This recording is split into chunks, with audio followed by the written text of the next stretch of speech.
Pagdating ng panahon, kasi pag bumibisita ka, balita ko, matibay ka, nagpo-full battle gear ka.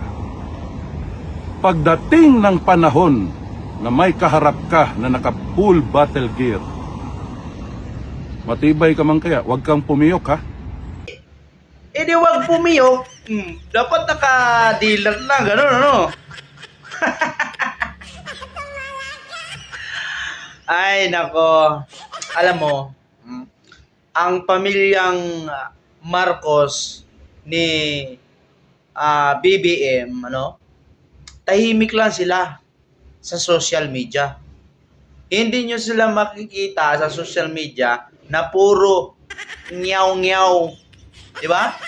Tahimik lang sila, pero kayo, mga DDS, ha?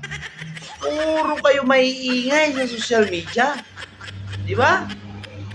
Pansinin nyo, maingay kayo sa social media, mga DDS. Ha? Pero ang pamilya ni Marcos ni BBM is tahimik lang sila. 'Di ba? Pero may gawa. Sabi pa nga ni Alfred, what the heck?